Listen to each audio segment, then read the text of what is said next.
Thank you for joining us. My name is Pat Weedoff, and I am the board member for Old Pueblo Archaeology Center, the Tucson, Arizona nonprofit organization that is bringing you this third Thursday Food for Thought presentation. For tonight's third Thursday program, Old Pueblo is delighted to welcome our guest presenter, archaeologist Dr. Kenneth Fetter. Dr. Fetter is a professor emeritus of anthropology at Central Connecticut State University in New Britain, Connecticut. His primary research interests include the archaeology of the native peoples of New England and the analysis of public perceptions about the human past. Three of the books he has written exemplify public perceptions are of interest.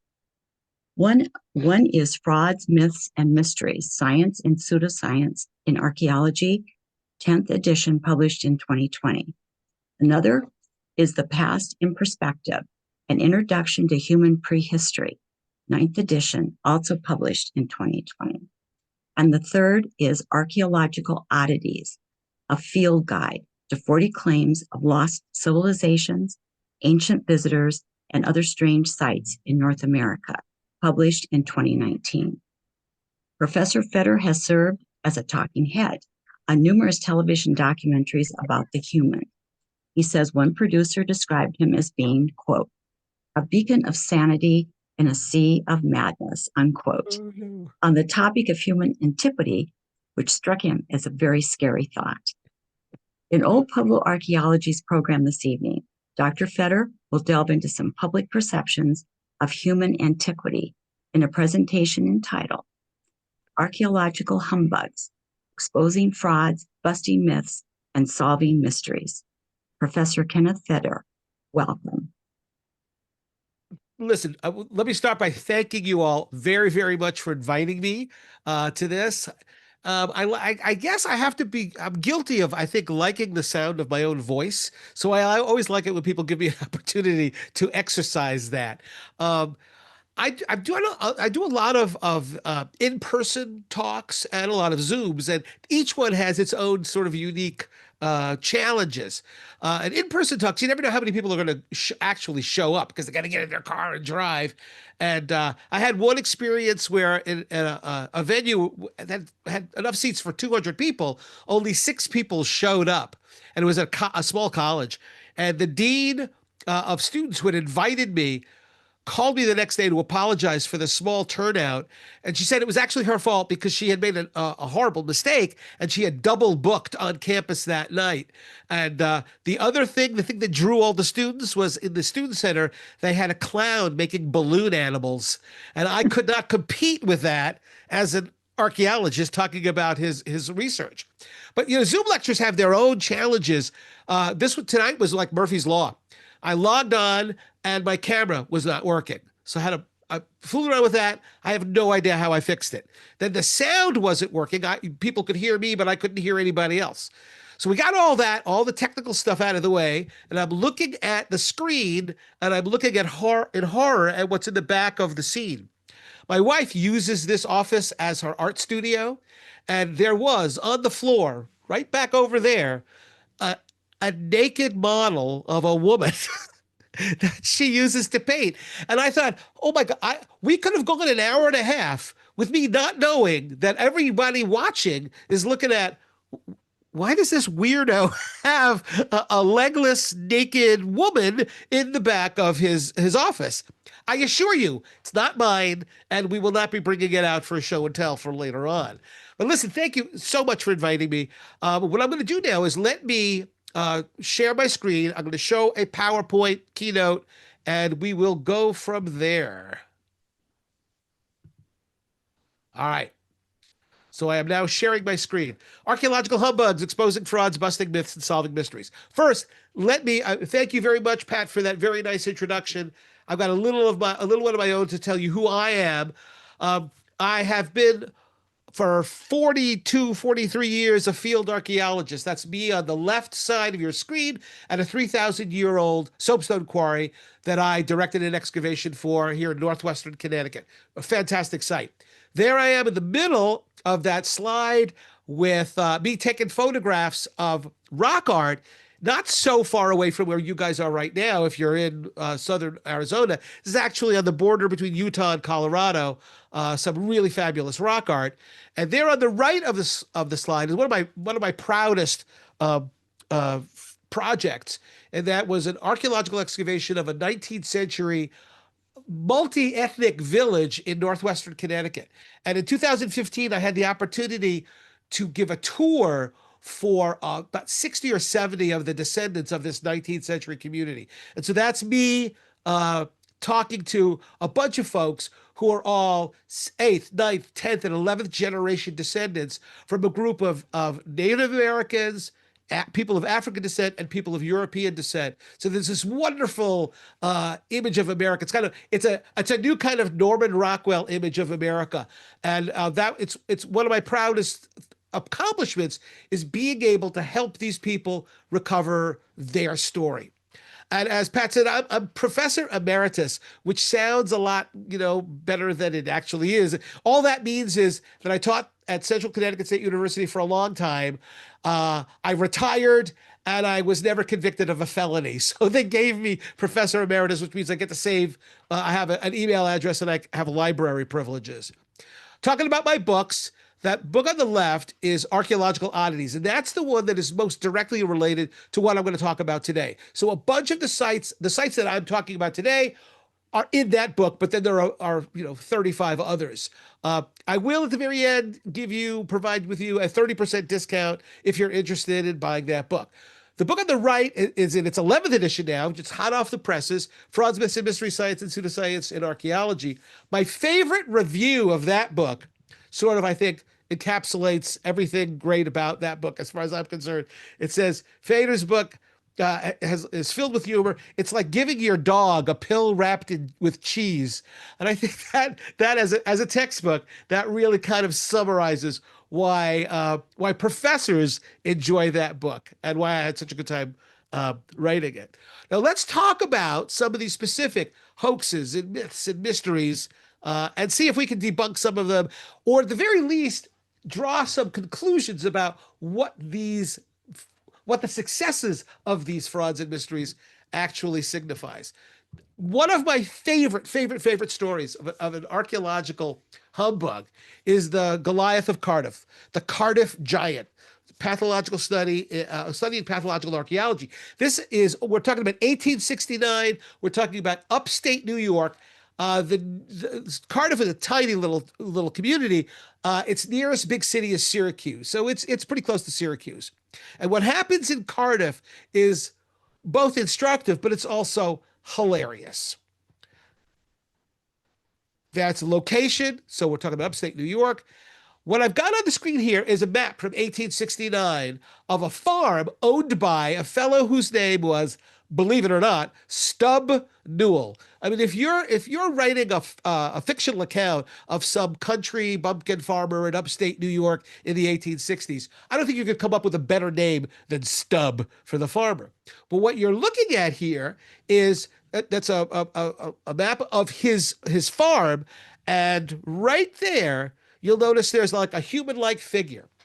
What happens is that Stubb hires a couple of guys. The stories are told through interviews with Stubb and with another couple other people involved and printed in newspapers. So you can read in late 1869, early 1870, the story of the Cardiff giant, told by the participants in the archaeological hoax. So what Stubb says is that when he tells people at the time, he needed a well dug on his farm. So he hired a couple of guys and he told them exactly where he wanted it dug. They start digging. It's November of 1869, and they get and this is good floodplain soil. You can see there's Onondaga Creek. That's good farmland. Not a lot of rocks in that soil. They dig down about 3 feet, but they hit something really hard, what looks like a big rock. And that's kind of a bother. Well, that's an inconvenience. They want to get that rock out. So they dig around, and after a time, they call Stubb over. They say, Stubb, that's not a rock. Those look like 2 giant human feet. Now, that's not something you ordinarily find in the soil in upstate New York. And according, again, to newspaper accounts, Stubb was annoyed and perplexed. And they said, well, we can just dig it out and get rid of it. And he said, no. why don't you open up this excavation? Let's see what those feet are attached to. By the time they were done, they looked down on amazement at not just two human feet, but a giant human body, naked, lying on his back. So it's a male, and he seems to be turned to stone. And immediately, the conversation went towards petrification. Now, you know, the petrified national monument, petrified trees throughout the Southwest, especially, not very well known in the Northeast, but there's some evidence of petrification. And so the story was, well, maybe if a tree could petrify, could turn to stone, maybe a human body could as well. Stubb at this point exhibits a remarkable degree of business acumen, business sense. And instead of simply covering it up and say, oh, this is an inconvenience, and instead of accepting an offer of like $50 from his neighbor for this giant stone, he actually erected a circus tent over the giant in situ. If you're an archaeologist, you know exactly what that means. In place. I've always wondered, if you're a farmer in upstate New York in 1869, how do you get a circus tent like the next day? That question has never been answered. But he erects the circus tent over the remains of the giant. He hires a carnival barker to be his docent, to be his guide. And in this tent, they have, the docent, they have stanchions around the excavation pit. And in fact, there's a sheet put over the body of the giant. And as people are ushered in, the door, the flap of the tent is closed, and the giant is exposed. Now, this is an actual photograph, 1869. The giant was found, it was a Friday. So by Saturday, his neighbors are coming and taking a look, and that is the giant lying at Stubb's feet. Stubb is the guy on the right-hand side of the picture down in the excavation pit. So he's naked, his arm is draped across his stomach, and he's 10 or 11 feet tall.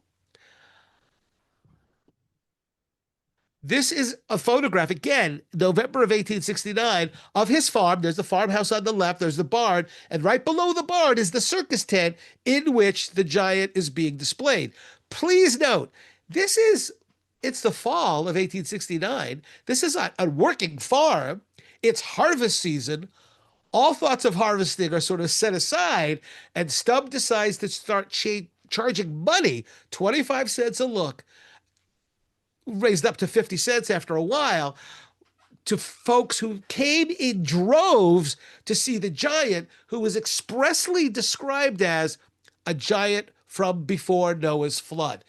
Of course, everybody knows of the story of David and Goliath, so there's that story. But there actually are like a dozen stories in the Old Testament of the Bible about kingdoms of giants in and around the Holy Land. And this giant found in New York State is, at least it's proposed, that he was a living representative of one of those giants.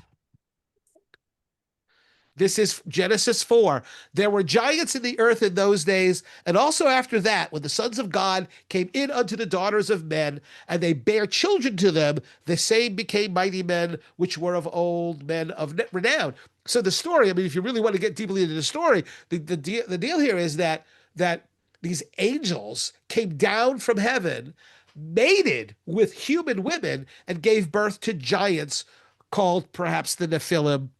There's a big argument about that, but nevertheless, that's the connection that's being made by Stubb Newell and by newspaper reporters talking about this amazing discovery that verifies biblical stories of giants. I love this photograph. There's a close-up of the tent. There are a bunch of folks dressed in their finery. I mean, they're dressed pretty nicely. Men with their top hats, women with their skirts and dresses. And according to newspaper accounts, they would line up. About 25 at a time would be brought into the tent. It was dark in the tent. They had a kerosene lantern, kerosene lamp. When they would enter, again, there was a sheet over the giant. They would raise up the lighting, and then the carnival barker would dramatically pull the sheet off of the giant naked man. And according to newspaper accounts, Grown men would gasp and women would faint at the sight of the Cardiff giant. And then the carnival barker, the docent, would give an entire story connecting him, the Cardiff giant, the Goliath of Cardiff. They made that real clear. There's a connection between Goliath and the Cardiff giant. And then those people would go out, they would tell their friends, right? And there was this sort of this real ripple effect. And it's it's it's believed, it's been shown that people from all over the East Coast, people from New York City, because it's a relatively short train ride from New York to Syracuse, but people from Boston and people from Philadelphia, people from Baltimore, people from Oregon, from Maine, that at Philadelphia, they were all converging on this farm in upstate New York to see the remains of the Cardiff giant. This is an engraving of what it looked like, published, I think, in Harper Magazine. Again, it's early December of 1869. And there are all these folks, again, dressed really nicely, gathered around the Cardiff giant. And you see there, they had very appropriately placed a fig leaf. Now, I'm going to leave this up to y'all to decide what's really going on here. But I had seen this photo, this image, this engraving for years and years and years, never thought anything of it. Remember, I teach undergraduates. And one year, giving this lecture and showing this image, a young woman in the front row raised her hand. And I said, yeah. And she says, the woman all the way on the left, who appears to have opera glasses or binoculars, what is she pointing those binoculars at? I'll let you draw the line to where those binoculars go, and I'm not going to judge, but it's an interesting question and an interesting observation. So now Stub Newell is raking in the money. It's a quarter a look, 50 cents a look, and people are coming from all over. And Stub Newell, again, the guy was a really good business person, because not only was he charging people to see the giant, he was producing apple cider on his farm and selling that. His wife was making sandwiches. They were selling those. And Stubb offered a car service. He would bring his wagon to the train station in Cardiff, small little station, and bring people for a fee to his farm so they could eat the sandwiches they would sell them, drink the cider they would sell them, and then they would pay their money to come in and see the giant. There's a very important thing I want to point out right now. I cannot tell you that everybody who came to that farm to see this believed it was real. Many did. Many believed it was real. But I think it's also the case, and this is, I think, universally true for archaeological frauds, myths, and mysteries, is that people were attracted to the controversy itself. So they had no investment in this being a real thing, but people were talking about it. It was controversial. Maybe it was true. Maybe it was a fake. And that was enough to get people to travel, to spend money, and to fill the coffers of Stub Newell and his family. Now, one of Connecticut's own, one of our favorite sons, is Phineas Taylor Barnum, the famous circus entrepreneur. Plus, he had a museum in New York. If you saw the movie Gangs of New York, and at one point there's like a big fire in Manhattan, and you see in the background a bunch of elephants running by, those were P.T. Barnum's elephants shown in his menagerie, in his circus/museum/zoo. Now, Barnum was a great businessman. Barnum saw an opportunity to make a lot of money on this Cardiff giant. So we have very good evidence that Barnum offered Stub Newell, are you ready? $30,000 to buy the giant. I gave this lecture at Yale, the Yale Peabody Museum, where Othniel C. Marsh, who I'm going to, a dinosaur hunter, where he actually commented on the giant. And an economist who saw my lecture came back to me at the end of the lecture with literally a napkin with some numbers scrawled on it. And he handed it to me. He said, Ken, I can't tell you for certain what $30,000 would be in 21st century dollars, but the nearest I could come up with is $750,000. So Stubb essentially for 1869 would have been made a near millionaire had he accepted P.T. Barnum's offer. But a consortium of local business people came to Stubb, and they said, listen, Stubb, you need to have some civic pride here. Now, these business people were also making money off of the giant. If you owned a hotel, the hotels were full. If you owned a restaurant, the restaurants were full. And if you were and any kind of business that would sell stuff to tourists, anything that tourists would need, you saw your bottom line rise precipitously. So they told Stubb, look, we're going to make you an offer. We're going to match Barnum's $30,000, but we're going to make it even sweeter. That $30,000 buys us a 3/4 interest in the giant. You keep the other 25 cents. So every dollar they would bring in, Stubb Newell would, on top of the 30,000, would continue to make a quarter of every dollar. So here's the deal. P.T. Barnum. Now, I can't badmouth P.T. Barnum too much. A good friend of mine, Kathy Marr, is the director of the Barnum Museum, which is located in Bridgeport, Connecticut. And I'm going to mention that again. And she feels that Barnum gets a little bit of a bad rep of being a humbug and being a fabricator. And Barnum always said, listen, those are the hooks that get people through the doors to see the real stuff, to see real animals, to see real circus acts, to hear real opera singers, that you have to kind of tweak people a little bit with a fake, and then they come through the door. Well, Barnum was not about to be denied purchasing the Cardiff giant. So he came up with a plan. His plan was to make a copy of it. Now think about that. Wrap your head around that. The Cardiff giant is a fake. P.T. Barnum made a fake of the fake and then tried to present it to an audience as the real thing. Now, the deal is, nobody trusted Barnum, but just that entertaining part of the controversy, that is the Cardiff giant real? And now there are two of them. Which one is the real one? Either the real or the real fake. If it hurts your head thinking about real fakes and fake fakes, it hurts mine too. And there's a story about that, and we're coming to it. The consortium of businessmen said, look, Stubb Newell's farm is great, but there's not enough opportunity to draw people in. So they raised it up, and they brought the giant to Syracuse, and they had him in a geological hall, where now it was 50 cents a look. And the geological hall was was very, very close to the railroad station. And so literally, if you were traveling through Syracuse, they had little boys coming in with broadsides, with ads, walking through the train.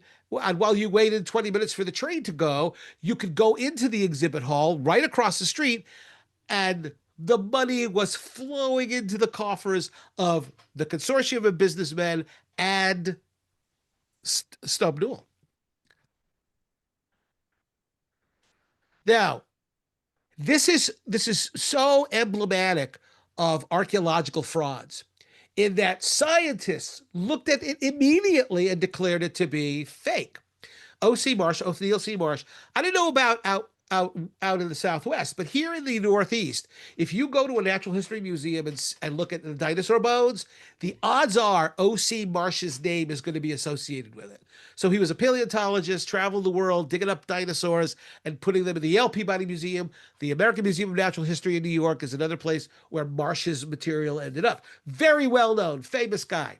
So this is November 30th, 1869, just not even a week, I think, after the giant was initially discovered. He said in the Syracuse Daily Journal, it is of a very recent origin and a most decided humbug. Very short exposure of the statue would suffice to obliterate all trace of tool marks and also to roughen the polished surfaces. But these are still quite perfect, and hence the giant must have been very recently buried. I'm surprised that any scientific observers should not have at once detected the unmistakable evidence against its antiquity. It didn't make any difference. The fact that a famous scientist disputed it just added to the allure of the controversy. All right. It's December of 1869, end of December. So the giant's been out there for about a month and a half, not quite. this shadowy figure shows up and grants a newspaper interview. And what he says is, I did it. I'm a relative of Stub Newell. And George Hull was a devout atheist. Can you be a devout atheist? And actually decided he wanted to make fun of religious people. And was going through the Bible and saw the story of Goliath and thought nobody halfway intelligent would believe there really were giants. But I bet you I can make a bunch of money off of the rubes who do believe that by making a giant, by burying it, and then charging them money to see it. Now, Hull confessed. So now everybody is kind of really interested, not just, again, in is it real or isn't it real, but how do we determine that?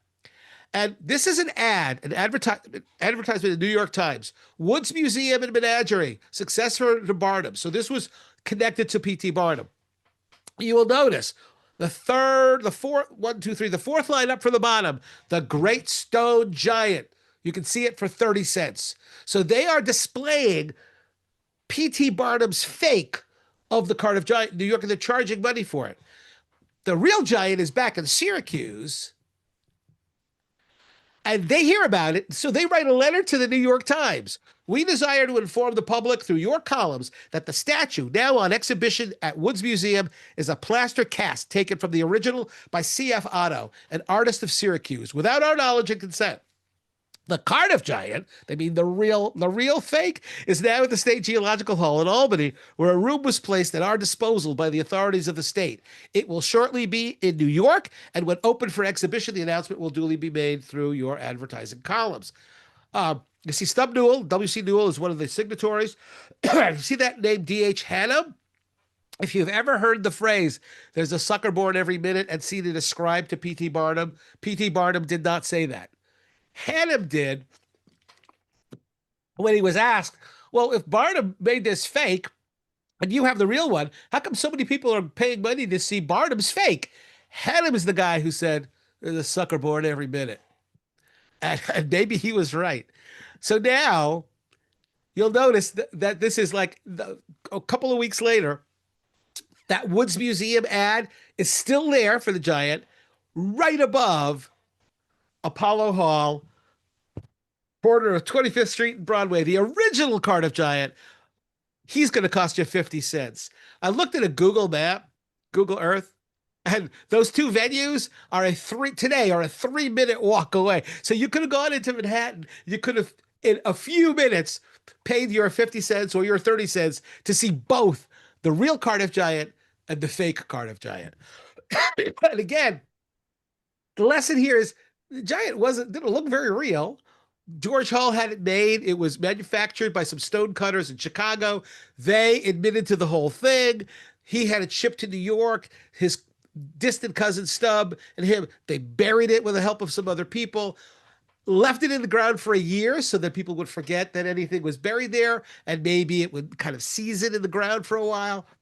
And people were so fascinated by that even if it wasn't a very good fake, they were drawn to it. Now, there's this ghost story published at the time, 1870. And in the ghost story, a man is visiting Manhattan and he's in a hotel. Across the street from his hotel, the Cardiff Giant is on display. And while he's trying to get to sleep, he hears heavy footsteps outside of his door. It's very scary. And then he sees a vapor going under the door and sort of congealing in front of him. He's terrified. And then as it solidifies, it's the ghost of the Cardiff Giant. And everybody knows the Cardiff Giant's a good guy, you know? So this guy says, well, it's you. You scared me half to death. What are you doing here? The door did not open, and yet I felt a faint gust of air fan my cheek, and presently was conscious of a huge cloudy presence before me. I watched it with fascinated eyes. A pale glow stole over the thing. Gradually, its cloudy folds took shape. An arm appeared, then legs, then a body. At last, a great sad face looked out of the vapor. Stripped of its filmy housings, naked, muscular, and comely, the majestic Cardiff Giant loomed above me. When the giant tells him, hey, listen, I have to haunt the hotel because people aren't paying any attention to my agony across the street. I cannot rest until my body is put back in the ground. And the guy starts laughing at the Cardiff giant. And the Cardiff giant says, "How could you laugh at my agony?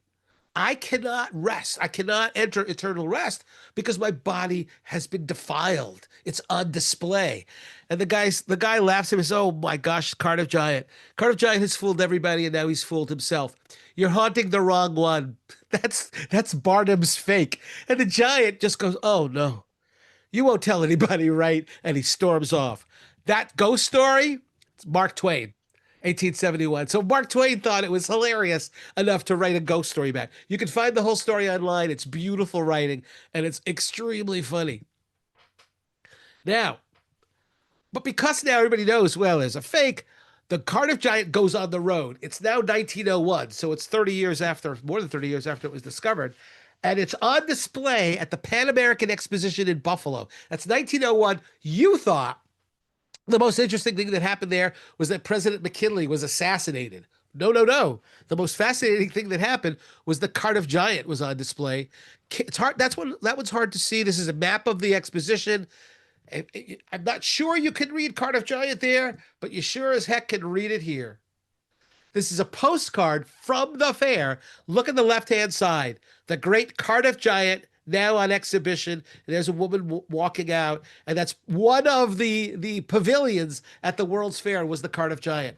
I have yet to find any photographs taken inside the exhibition.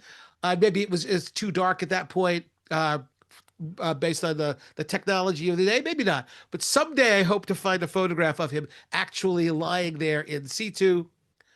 National Geographic magazine in August 1939 does a whole episode about Iowa. And sure enough, the Cardiff Giant was sold by the businessmen, and it went back to Iowa, which is where the gypsum the giant is made out of originated.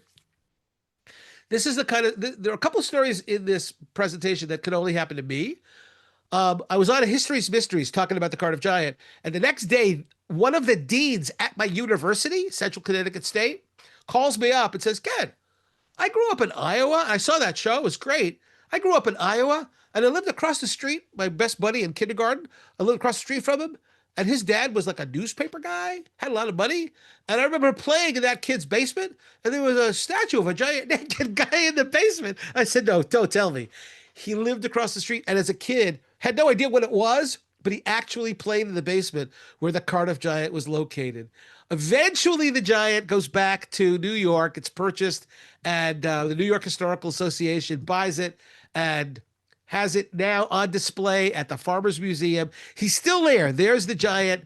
Now it's costs a lot more money to see the giant now than it's in the past. But of course, then you have a really nice outdoor museum as well. So the Cardiff Giant is a great object lesson in how you don't have to be really, you don't have to create a very convincing archaeological fraud. All you need to do is to create the controversy. People want controversy. They're attracted to that. And especially when you have scientists saying, no, it's not true, and you have other people saying, no, it's absolutely true. That is a major attractant to folks who are just interested in the controversy. And the Cardiff Giant certainly was that. Now, if you're thinking, oh, you know, those people in the Northeast, they're just skeptical. That could never happen here in the West. George Hull, the guy who was the brains behind the Cardiff Giant, actually made another one based on the corrections that scientists gave him. This was found. This is called the Solid Muldoon in Beulah, Colorado. And what did George Hull do? He tried to create a more accurate looking petrified guy. He actually put bones inside of that so that if anybody cut through it or drilled through it, they would find actual bone. He wanted to put it in Connecticut. He got P.T. Barnum funded this project. And Barnum's the guy who said, no, if it's in Connecticut, people will associate with me. Let's put it in Colorado, where there was an agent of P.T. Barnum who received it, buried it, and then discovered it. And it was in all the newspapers in Colorado. You can see all these contemporary accounts. This is in the 1870s, late 1870s. He's called the Solid Muldoon. All right. So now let's move. Let's shift. Let's talk about now fraudulent artifacts with writing on them. So we're going to go to Ohio. So we have this stuff all over the country. When I show you one of those maps, all of the little push pins are sites that are in the Archaeological Oddities book. 1860, Newark, Ohio. That keystone, that stone on the left is discovered. And then a few months later, that stone on the right, discovered in Native American context, burial mounds. Now, the one on the left, the keystone, has Hebrew writing on all four sides. It was discovered by David Wyrick digging in a burial mound. Now, again, this could only happen to me, right?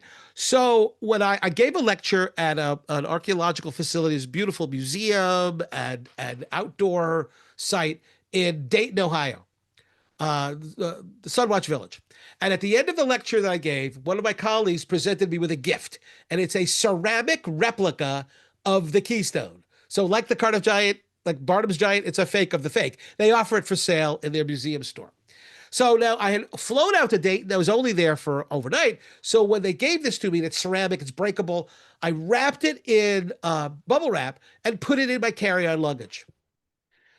You ever go to the airport, you're on the security line and the line stops and you're looking at other people go, what idiot's got like water in his suitcase or whatever. And we're all looking around at that. And then I look and it's my luggage, my carry-on has been pulled aside by the TSA agents, the TSA. And they say, "Sir, is this yours?" And I go, "Yeah." They say, "Could you come over here, please?" And I say, "Okay, can we look through your luggage?" I said, "Yeah, of course."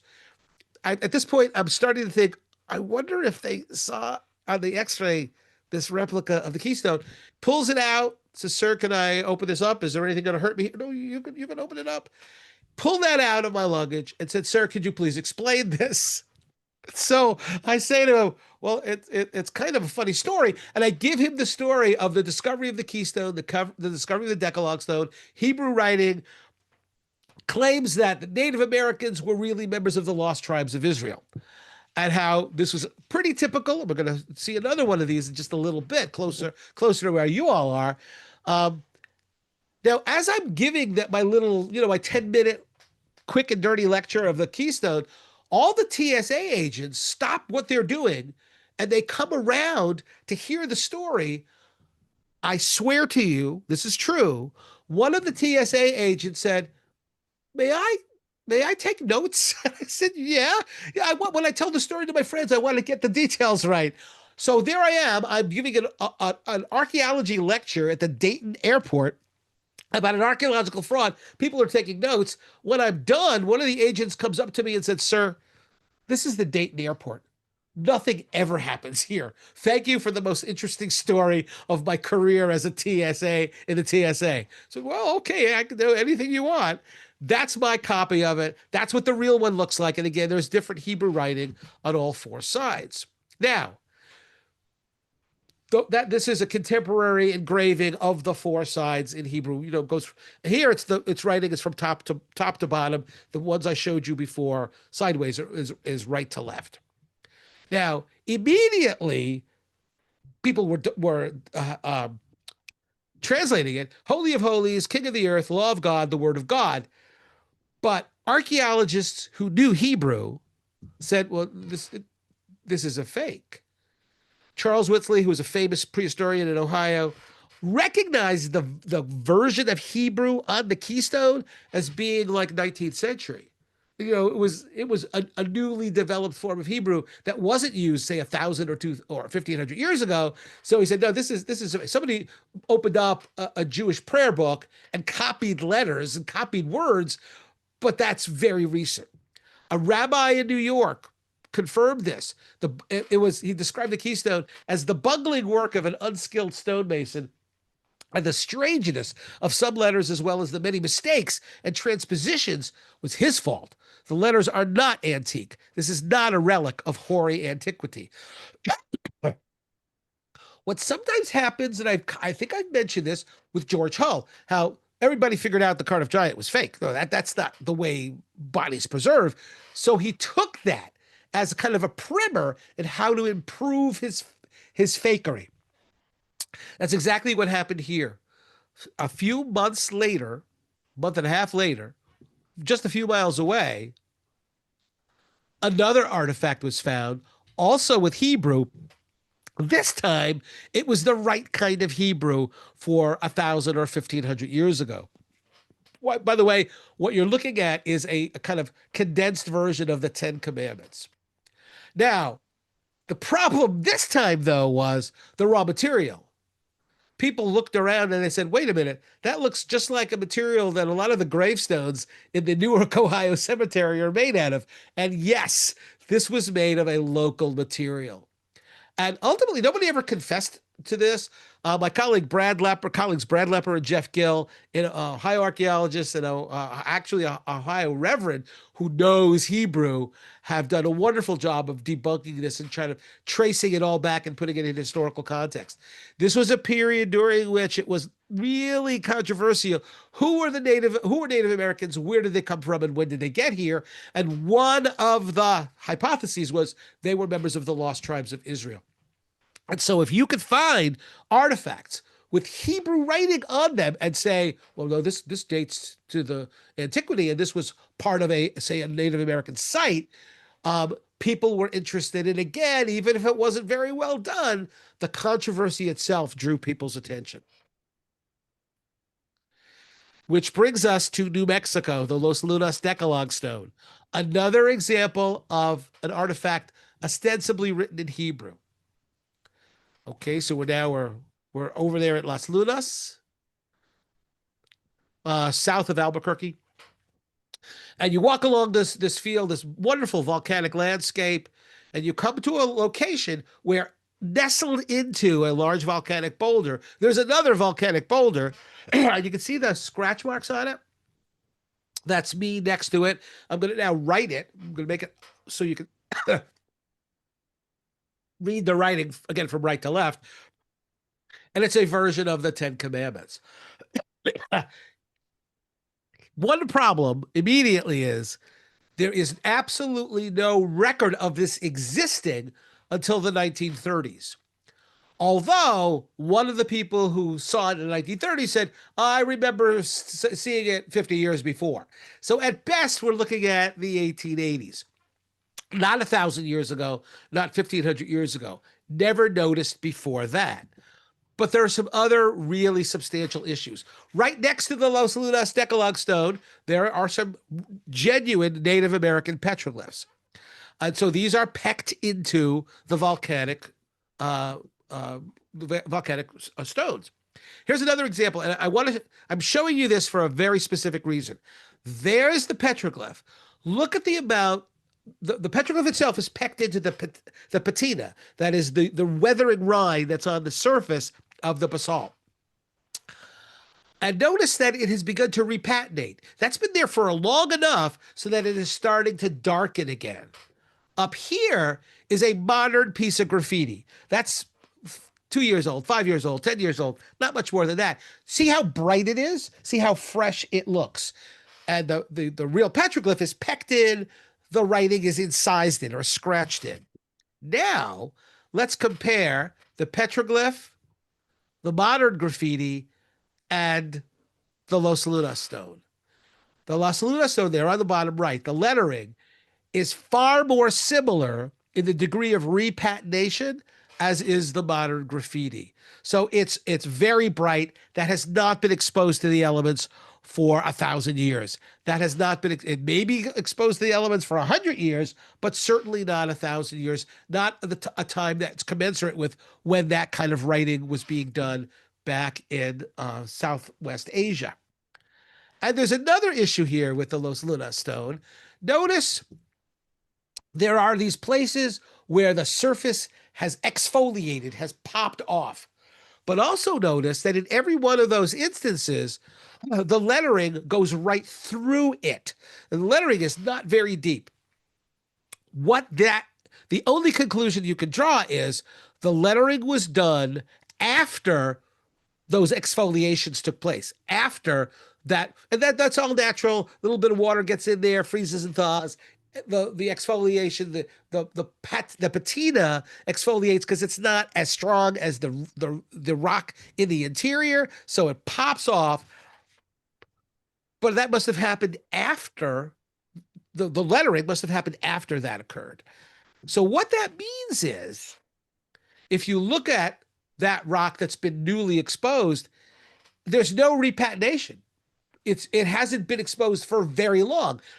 Again, 50 years, 100 years, not much more than that.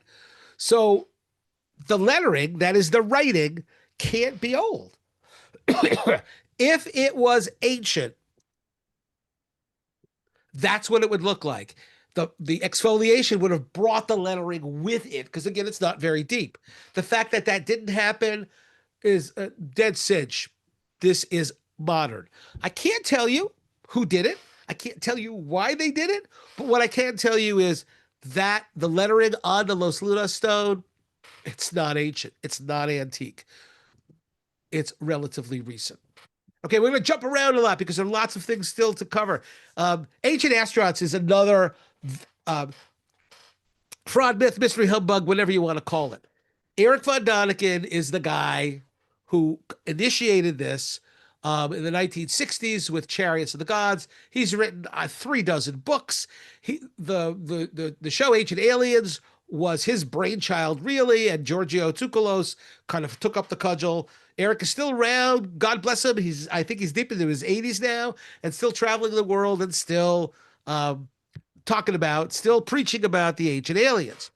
Now, I know that some people get a little bit tense when anybody talks about racism. They go, "Oh, you see racists under every bed."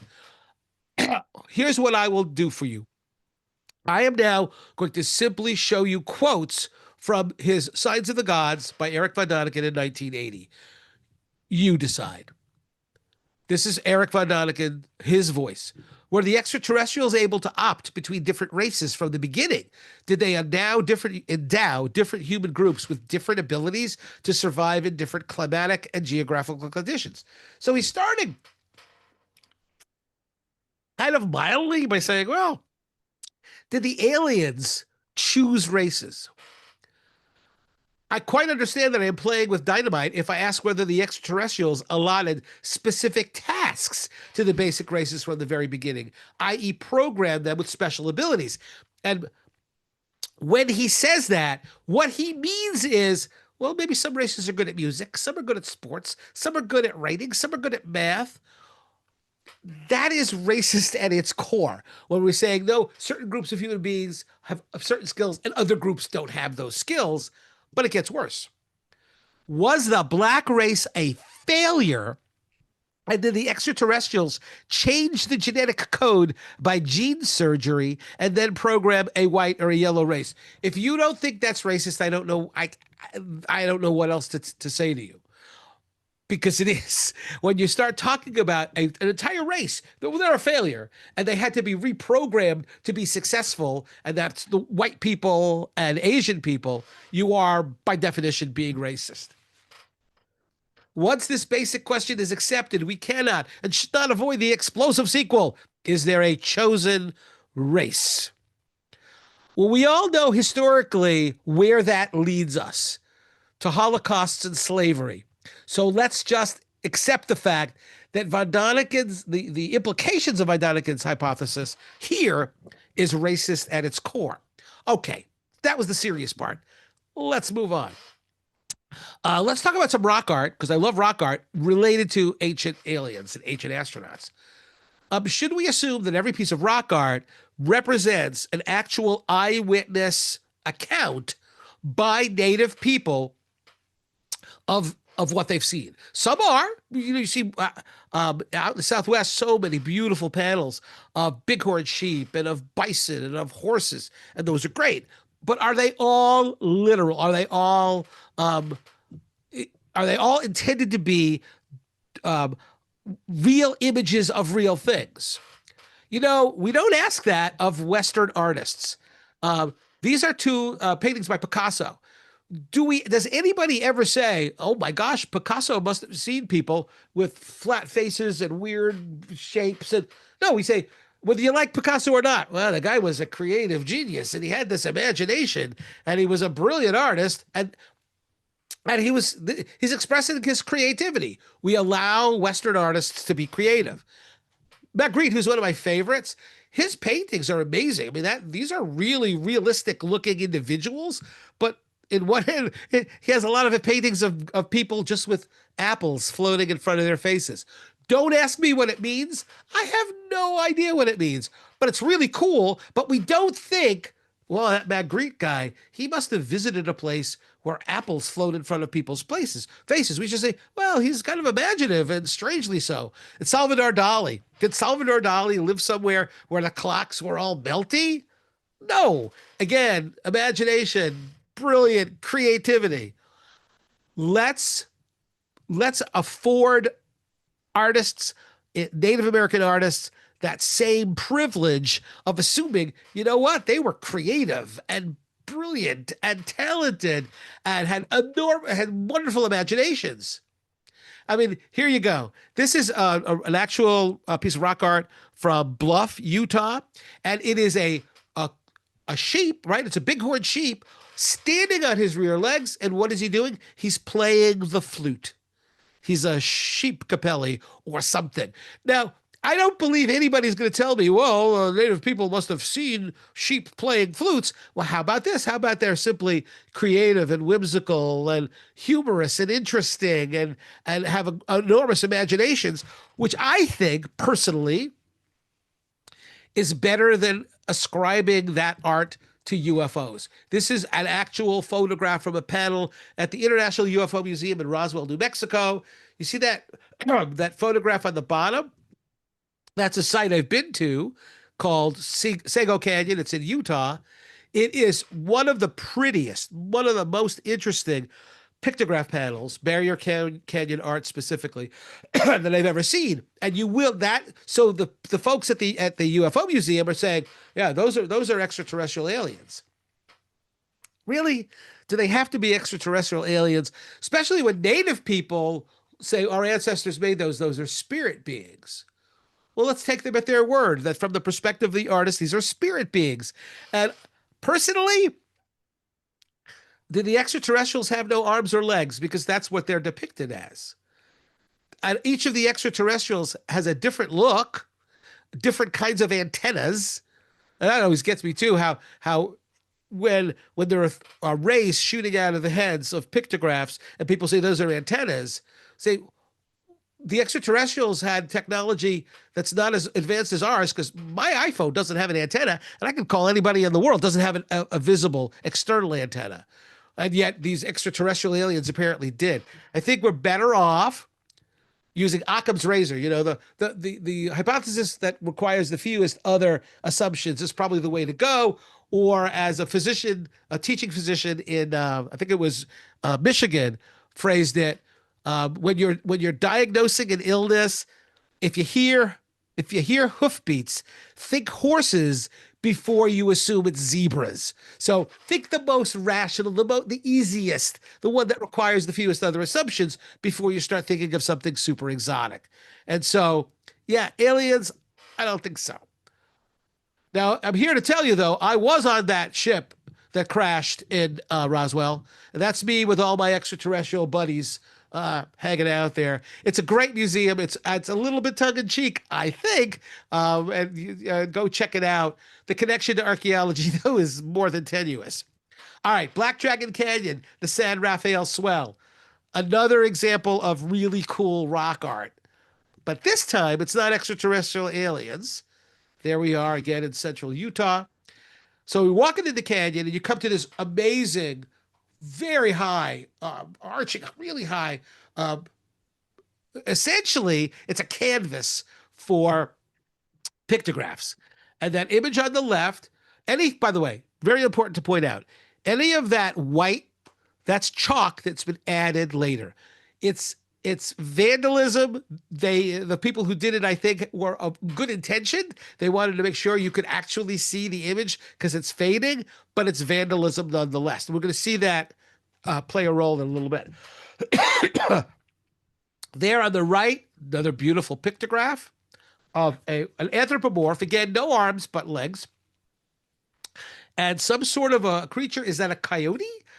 Conceivably, but the one in question is that one right there. And as soon as I show it to you, you will probably guess what some people say it is. Now, that photograph, that's what it looks like. I have not changed. I haven't boosted the contrast. I haven't manipulated the image at all. Remember, please, the white has been added on recently. And now, when you look at, there are websites right now that you can go look at, Black Dragon Canyon, the pterosaur or pterodactyl in Black Dragon Canyon, and that's the image you will see. When you see that image, I am telling you flat out, that is a lie. I mean, I have no other word for it. That's not what it looks like. That's like, you color in all the blanks and you claim it's a pterosaur. By the way, this is a pterodactyl from the island of misfit pterodactyls. What kind of wing is that? His left wing, the one on the right. It's really narrow and skinny, and the one on his right, our left, has all humpy, because it's not a pterodactyl. It's not, there's Flintstone. He rode around on these things, but that's not real. That's not a documentary. All right, that's what it actually looks like. Do you see the line? And there, that's added. That image on the right, that skinny image, is not attached to the rest of the pictograph. It is entirely separate. It's a separate image. And there, that's a big open space. There's no pigment there.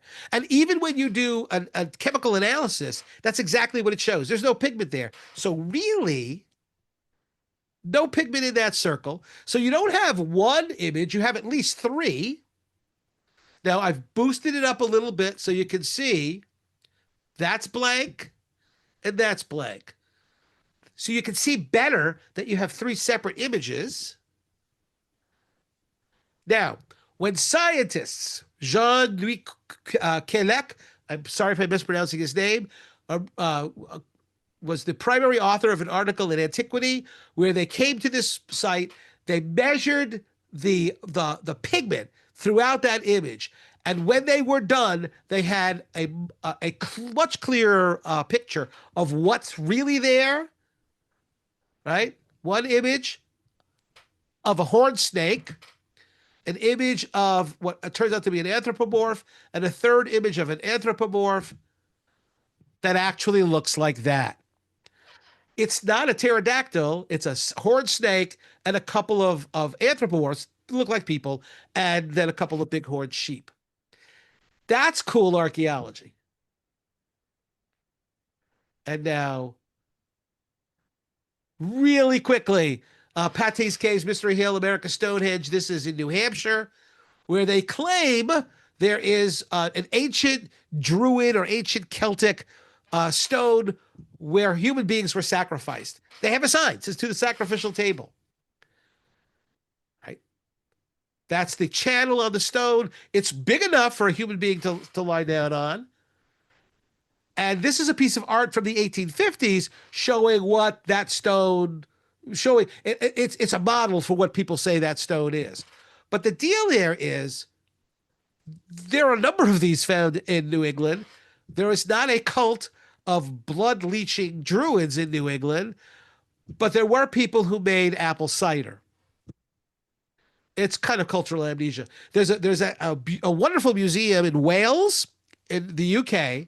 It's the Cider Museum, where they have these old cider presses with cider press bedstones, and you're looking at one of them here. The burlap contains, they put mashed apples in there. The press pushes down, squeezes the juice out, and collects in that vat. This is an antique cider press in the modern world being used by modern people collecting cider.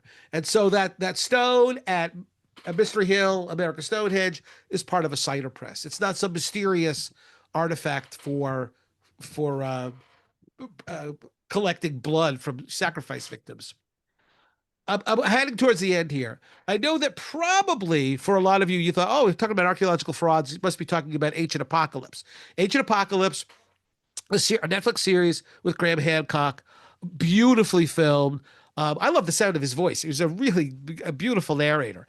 But his big thing is that there was a lost Ice Age civilization. This is before the end of the Pleistocene. They were advanced in the sense of more advanced than ancient Egypt, more advanced than the Maya, more advanced than Mesopotamia, and they were destroyed by some cataclysmic impact.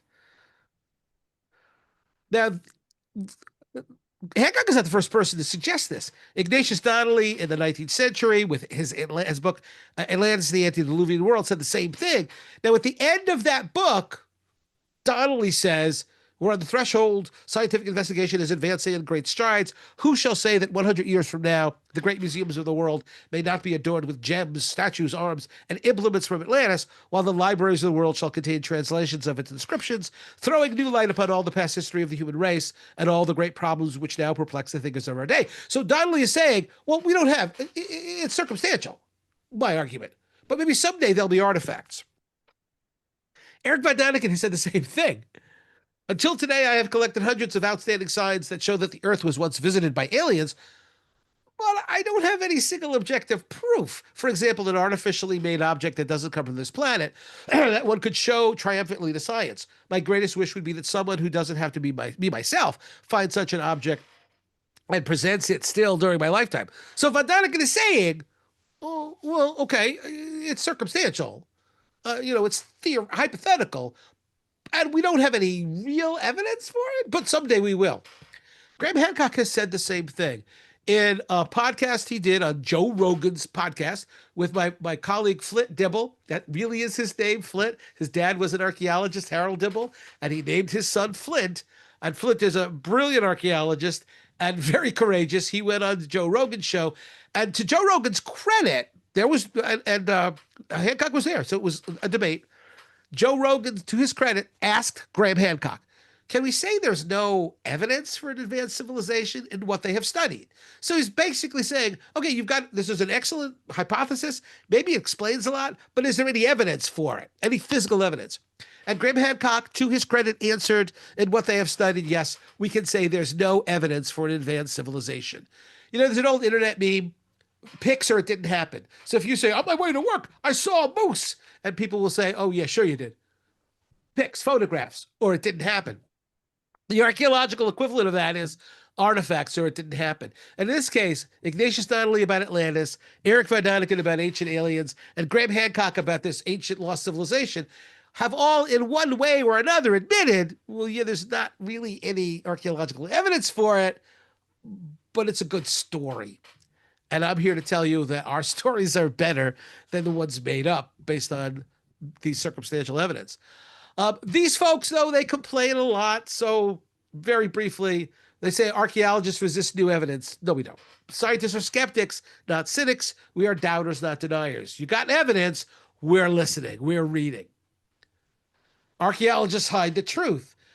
This is an actual email I received I was on some TV show. I do believe that you, talking to me, somehow are part of a plan to keep us in the dark. I don't claim to fully understand, but you, sir, are full of fill in the blank. I'm only asking questions. Ian Betteridge is a journalist, a British journalist, who is talking specifically about headlines, newspaper headlines. It applies to archaeology as well. Any headline which ends in a question mark can be answered by the word no. The reason why journalists use that style of headline is they know the story is probably bull and don't actually have the sources and facts to back it up, but they still want to run it. So if you look at Eric Von Daniken's books, virtually very, very few of his sentences end with periods. They're not declarative. They are questioning. They end in question marks. Graham Hancock, throughout the Netflix series, again and again and again, he's asking, I'm only asking questions. No, people, as Betteridge says, if you had the evidence, you would present the evidence. You would be declarative about it. You wouldn't just be asking questions. And then isn't it at least possible? That's an argument you hear a lot from people perpetrating frauds, myths, and mysteries in archaeology. And the answer to that question is, I'll admit it, is, well, yeah, but that's trivial. I was, real briefly, I was in a show called The Dragons of Jim Green, a documentary. Really interesting show about this really interesting guy, Jim Green, this old codger who believed that he's passed away since this thing was filmed. He believed that he had on his property in, I think it was North Carolina, evidence of a 30 million year old civilization of reptiloids, he called them, intelligent dinosaurs. The guy on the left of that image with the goatee, that's Randy Salo, brilliant guy. He's the filmmaker, he's the writer, the director, the producer of the show. He interviewed me. The thing that's really the pathos here is that Randy was Jim Green's grandson. He loved his grandfather and was hoping that at some point some scientist would be able to say, you know, Randy, your grandfather has discovered something that's going to change all of history. Now, Randy interviewed me. I'm sitting on my porch. None of this is scripted.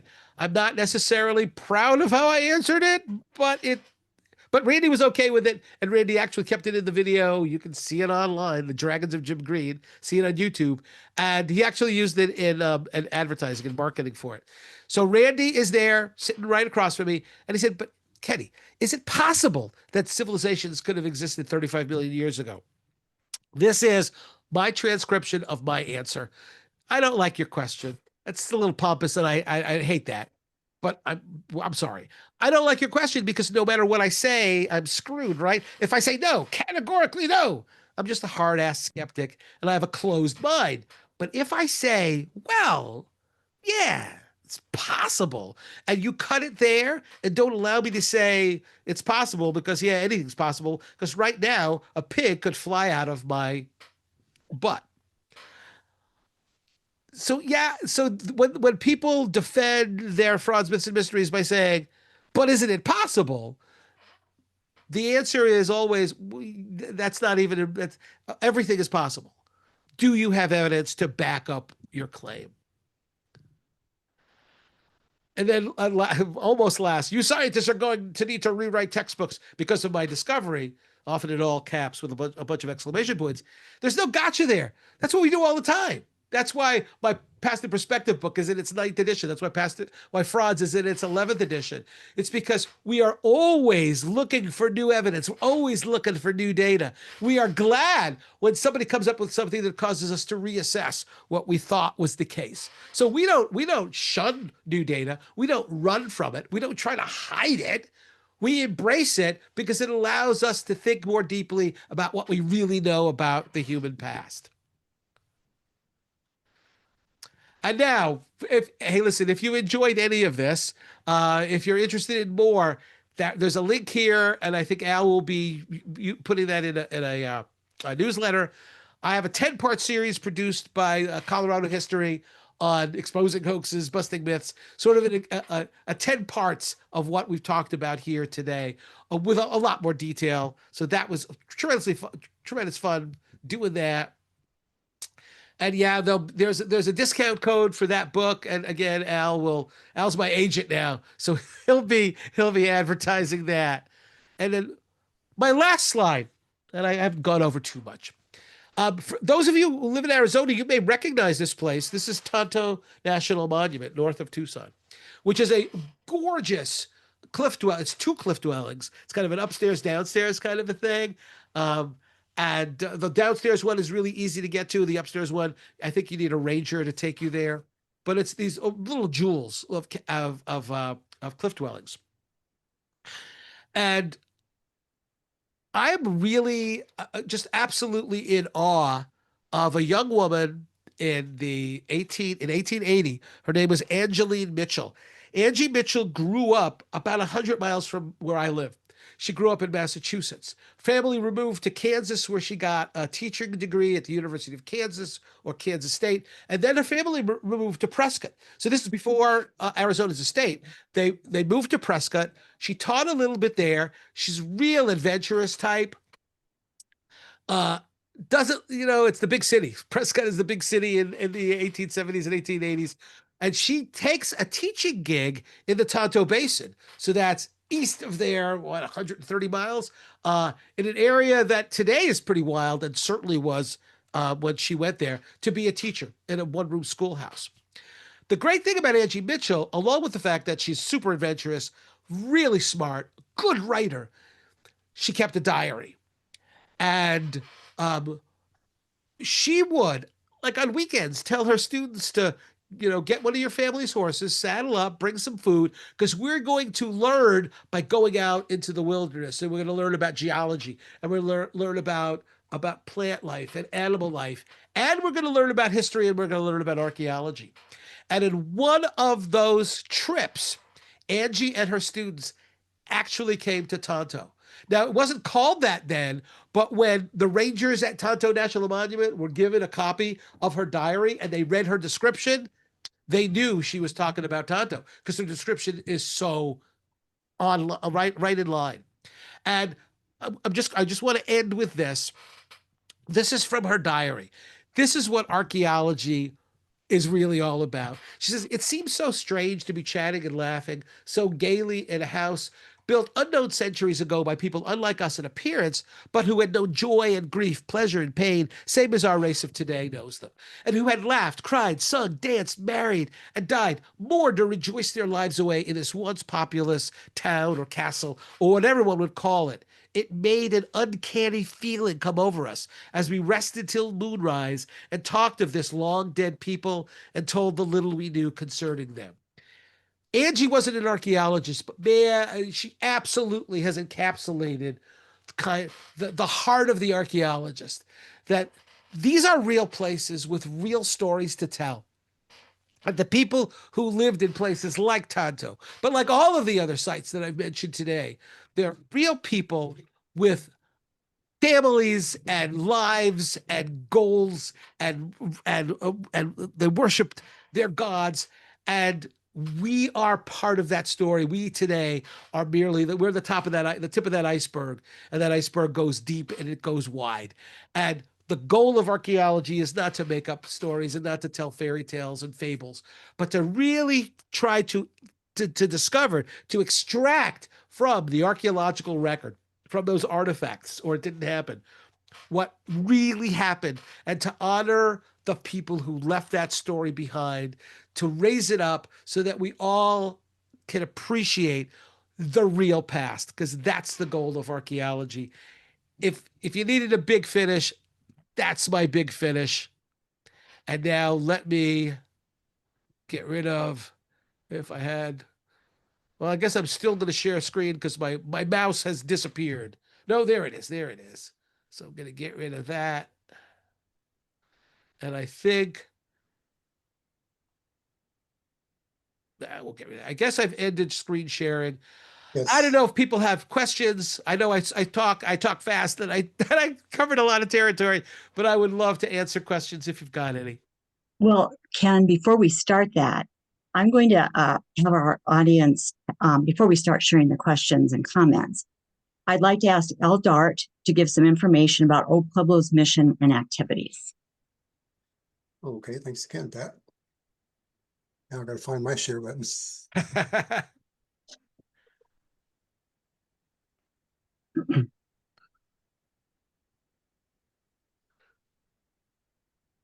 Okay, here we go. You can see Old Pueblo's mission there is basically education, preservation, and trying to help people understand the importance of archaeology and non-renewable resources and traditional cultures. So I'd like to just give you some examples of how we fulfill our mission. We do a lot of educational tours. These are mostly for adults, but we also do tours for children's groups as well. Some of the tours we have for adults and families coming up. There's one this summer in hot old Tucson. We're going to be going indoors to the University of Arizona's Desert Laboratory on Tumamoc Hill and the Laboratory of Tree Ring Research at the University of Arizona. So we'll be hitting both of those in one extended morning session, go to about 12:30 in the afternoon. On September 22nd, I'll be leading a tour to the Hohokam village site of Los Porteros and to the Picture Rocks petroglyph site. where on the equinox days, you can see a solar calendar in action, and you can actually see it form. I have a photograph of it here. A couple more coming up in September on the 27th. Dr. Denny Seymour and historian Bill Maples will be leading a tour to the historic Dragoon Springs Stage Station, which was a Butterfield Overland mail station where some murders occurred, and also to the site where Cochise entered into a treaty with Colonel Howard for ending the Apache Wars.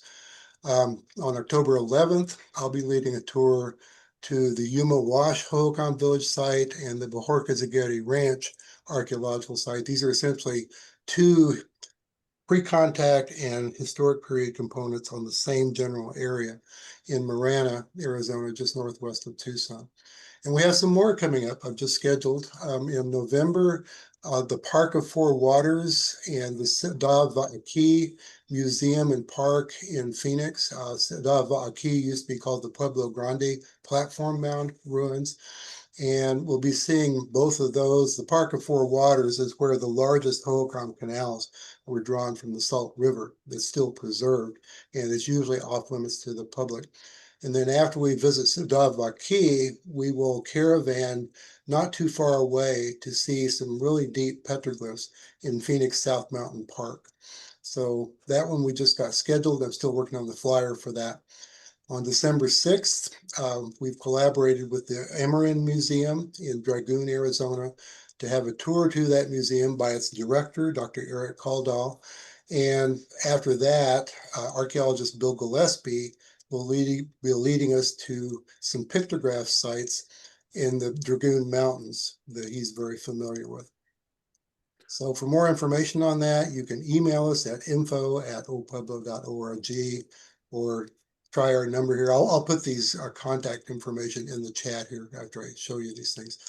We do a lot of classes and workshops. The next workshop we have coming up is an arrowhead making and flint knapping course on Saturday, June 14th, with our expert Sam Greenleaf, who's been on our board of directors now for at least 12 years. He's kind of our general factotum for everything at Old Pueblo, so we really appreciate his work. In September, I will be teaching an online class on the Hohokam culture of Southern Arizona. This will be on Wednesday evenings from 6:30 to 8:30 Arizona time, which is mostly Pacific Daylight Time until Daylight Saving Times ends. Then we'll be on Mountain Standard Time. Arizona doesn't switch to Daylight Time during the spring and summer. So it'll be a 14-session course on Wednesday evenings. We do have an online presence. We produce a bulletin called Old Pueblo Archaeology. Each issue has at least one long article about archaeology or cultures. These are our two most recent ones that we published. And it also tells about some of our upcoming activities, usually some shorter articles as well. In the last few years, we've been producing semi-monthly email announcements of archaeology, culture, and history activities coming up, mostly in the southwestern United States. And these are not just Old Pueblo Archaeology Center's activities. These are any organization that has organized activities that's a legitimate organization for doing field trips or lectures or exhibits, for example, museum exhibits. We try to publicize those as well as we can. So if you'd like to get onto that emailing list, you can go to our homepage, just oldpueblo.org, or you can email us at the info address there. And you can subscribe to get onto our emailing list to get these semi-monthly announcements. Our next Third Thursday Food for Thought program, we will have archaeological geographer William Doolittle and archaeologist James Neely will be co-presenting a program about the research that was done in the Safford Valley of Arizona. This is along the Gila River on these large, extensive agricultural fields that have rock-lined grids in them, like you see here in the photos. They've done extensive work in that project, and they're going to be focusing mainly on the story of the project itself, along with some of the archaeology they'll talk about. One of the main programs that we do that we spend probably most of our money on that comes in is our children's education program. We have a simulated dig set up at our facility in Tucson, which is on a Tucson Unified School District property, where we bring whole classrooms of kids in to teach them about archaeology and the scientific method. So we really appreciate donations and membership revenues to help support this program in particular. So we have a PayPal donate section on our homepage, opueblo.org, where you can donate. We also take checks and money orders, or you can call in credit card authorizations. So tonight we're kind of passing the hat, asking people to make donations, become members if you're not already members of Old Pueblo Archaeology Center. Go to our website there. There's links you can find for our membership program. You can mail checks to this address. And again, I'll put this in the chat here shortly. It looks something like this without the illustrations. So thank you for listening, and let's go to the Q&A.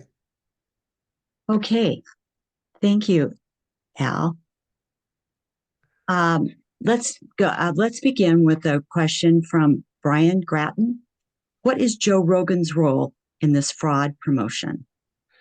Well, the deal about that, I mean, Joe Rogan's an interesting character. I'm not a regular watcher of his podcast, but Joe Rogan and Graham Hancock have been friends apparently for a long time, and Hancock has been on the show a lot. So what Rogan basically is he's a provocateur in a lot of cases. So if traditional science says one thing, he's going to get somebody on who says something else. And again, I don't personally know him. I don't know what he really personally believes, but the controversy is what's going to draw clicks, draw eyes.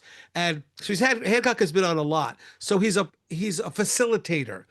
He's an enabler of pseudo archaeology. But again, I would not be surprised if Rogan didn't care one way or the other, as long as that's his job. His job is to generate income as through his podcast, and he does so. And if it means he's facilitating pseudo archaeology, I'm sure he doesn't care. But to his credit, again, he invited Flint Dibble, again, a real archaeologist, to come on the show, and they spoke for 3 hours. And although it sort of turned into a debacle later on, during the show, it was a very polite conversation. And at the end, Graham Hancock praised Dibble and had some things to think about. What happened later was that, of course, on social media, there were these attack dogs, not directly Graham Hancock, who attacked Flint on all kinds of personal levels. They called him a liar and this and that, and it was sort of grim. In fact, I'm doing a podcast with Flint tomorrow about all of this stuff. But that's so Rogan's role is to be a provocateur and to promulgate these things because it draws eyes. That's it. People are interested. Thank you. The next question is and comment included, is from Barb Kremsky. Thanks for a fun and interesting presentation. I still wonder about the perfectly turned ancient Egyptian stone bases and how they did it.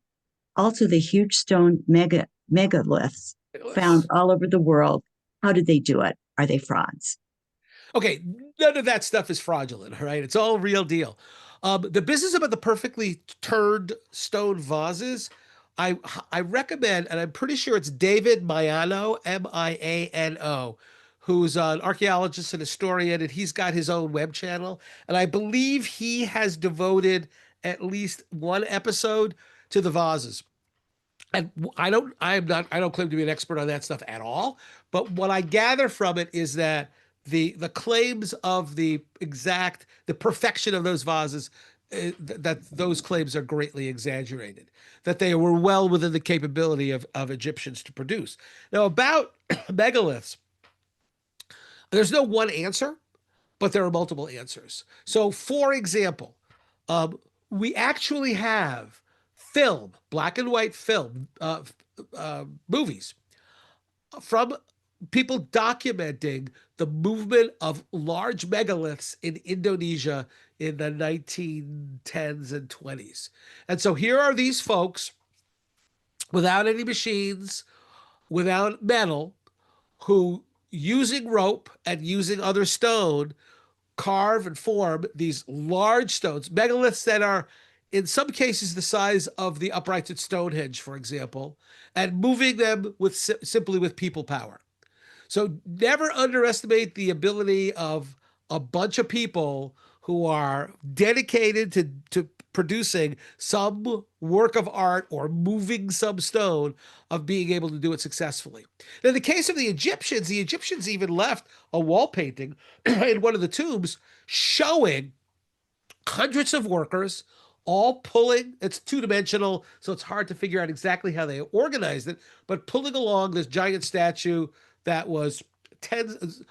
I think we're talking about 60 tons, so it's not the biggest of the stones, but it's tied onto a sled, and they're actually pouring liquid in front of the sled as to lubricate. So when you've got artwork like that, at least showing how some of that was done, well, that's a good way to start. The huge Egyptian obelisks, especially the ones that either broke during transportation, that broke during their carving, you can see the actual evidence of how they were carved. And in terms of how those were moved, well, we know how people moved them in the 19th century without any mechanical contrivances, because, for example, the French and the Italians took a bunch of obelisks from Egypt and they transported them to Italy and France. And there were more than a dozen Egyptian obelisks, I think, in Rome. Yeah, I believe it's in Rome. And the one that's at the end of the Champs-Élysées, which is a huge obelisk, there's even there at the base of it a plaque showing how the French moved it. And how they moved it is probably not unlike how the Egyptians would have moved it. Because again, there are no mechanical contrivances. It's just people and levers and pulleys. I cannot explain how every one of those was made, but I don't think, and the fact is that, yep, you're right. It's really interesting that everywhere in the world, people build giant monuments out of stone. And that's, there are multiple ways of explaining that. I don't think it requires, they're all different. I don't think there's necessarily one source, a civilization source that taught everybody how to do that. Human beings have a tendency to want to build monuments, things that are huge, things that nobody could do all on their own, and leave that behind as a sort of, we were here and we were pretty impressive. Also, just for fun, if you want to know how large pieces of stone can be moved, go online, go on YouTube and look up Wally Wallington. And this is a guy who lives in the upper Midwest, he's a farmer. He's just some dude. He's not an archaeologist or historian, but he got really interested in, well, how did ancient people move big rocks or big weights? And he does it all by himself. And has figured out some really interesting techniques for, again, not talking about like Baalbek, which is gigantic, enormous, but we're talking about rocks that you wouldn't think a single individual person could move. So, I mean, and the fact that we don't know the answers to all of those, that's great. That's what makes archaeology so interesting. There are still challenges and mysteries out there that I think can be solved with something other than, for example, an ancient super sophisticated civilization or ancient astronauts, or as Graham Hancock has suggested in at least one of his books, that people using acoustics to raise gigantic rocks. I mean, that's a hypothesis. We can test that hypothesis, but I think that again, you hear hoofbeats, think horses and not zebras, and you go with that and see how you can explain it. That's one of the really terrific and fun, interesting things about archaeology is, yeah, we admit it, we don't know everything. That's why we keep digging. That's why we keep studying. Harold Tellis comments, "This is the best and funniest storytelling presentation I have heard. Thanks, Dr. Fetter." Oh my God, thank you. No, I really appreciate that. Thank you. Thank you very much. When you're doing one of these, you're always wondering, am I putting everybody to sleep? Are they rolling their eyes? You never know. When you have a live audience right there in front of you, you can see reactions and you can see, okay, I've got them. They're really interested. But it's really Zoom. That's one of the deficits of a Zoom presentation, is that unless I hear something like that, which I appreciate tremendously, I don't know how people are reacting. So thank you. John Caron states, I have seen the Los Lunas stone. The local story is that it was done by archaeology students in the 1930s. Yeah, you know, John, I have heard that. But specifically, what I heard was that it was graduate students in the anthropology department, and maybe it was ASU, well, not ASU, it would be University of New Mexico, and that they were trying to trick their archaeology prof. The problem with that is that those are great stories.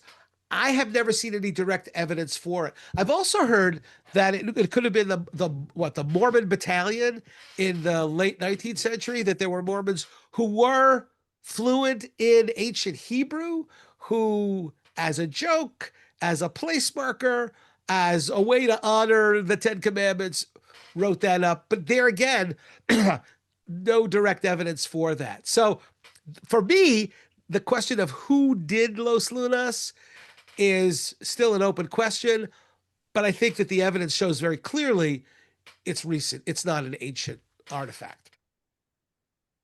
Linda says, that was fabulous. Thank you Thank you, so very Linda. much. Thank you, thank you, thank you. Again, I really appreciate that. Tom Bradley, thanks for the reminder about the History Colorado series. I'm enrolled at the program for Avocational Archaeological Certification, PAAC, through History Colorado, and they promote the video series. If you've got a moment, I'd love to hear an overview of the 10-episode video series and how it compares to the introduction talk we just heard. Sure. What I'm going to do right now is you'd think I would have this cold, I would know it, but I don't. All right. So here are the 10. So the first one is epistemology, is just a long word for how you know what you know. So it's the first episode, the first 50 minutes or whatever it is kind of a detailed discussion of how archaeologists test hypotheses. So if you tell me that, okay, the ancient Israelites were in Arizona, at the Tucson artifacts, in fact, if those are that's evidence of an ancient Jewish population in Tucson, how would we test that hypothesis? What kind of artifacts would we expect to find? So that's episode 1. Episode 2 is devoted entirely to the Cardiff giant. So that's pretty close to what I gave you here today. There's an episode on the Piltdown fossil, which is probably the most famous archaeological fraud, right? This human ancestor found in England that turned out to be, spoiler alert, a modern human cranium and the mandible of an orangutan.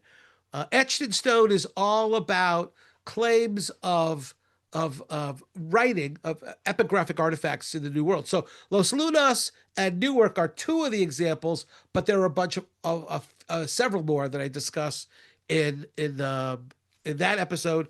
There's Sacred Chambers, which is these stone chambers that are found all throughout New England, and standard archaeology, standard history says, well, they're outbuildings for farms where people used for cold storage, or ice houses, or they were outbuildings made of stone, where some people claim they're ancient Celtic worship sites, or they're in fact Native American sacred sites. So we talk about that in that episode. Mystery of the Mounds is all about the mound builders in the American Midwest. Reading rock art is I love rock art, super interesting stuff. And so it's just a way of trying to figure out what rock art, what it means, what the meaning of it is. An episode on Atlantis, total episode on ancient astronauts, and then an episode on archaeological follies.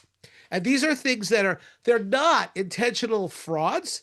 They're just kind of interesting, weird uses of archaeology, like in Maryhill, Washington State, there is a concrete replica of Stonehenge, and it's to size. It's really cool. It's really interesting. There's Carhenge in Nebraska, a replica of Stonehenge made out of old junked cars. And there are a number of other sites like that. There's really cool story in Follies is of, Cecil B. DeMille made the Ten Commandments movie, the silent version in the 1920s. He built an Egypt set in a place called Guadalupe sand dunes in Central California on the coast. Because there was sand, so it was a great set. When he was done, he didn't have the money to tear down the set and bring it back to Los Angeles. So he kind of buried it. And now for years, people have been finding artifacts from that look like Egyptian artifacts, but they're from a 1920s movie set.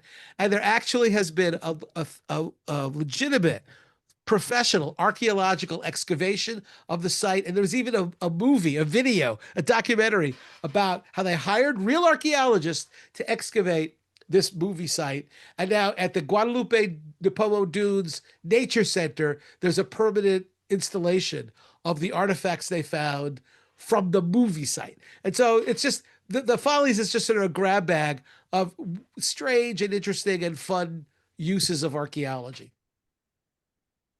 KA says, we would love to hear more from this presenter in the future. Wonderful presenter. How about tomorrow? You got any time tomorrow? I can put something together. Listen, no, thank you very much. And listen, what a wonderful place you've got there. What a great resource for learning about archaeology and history. I'm so glad that I could be affiliated with it in this minor way.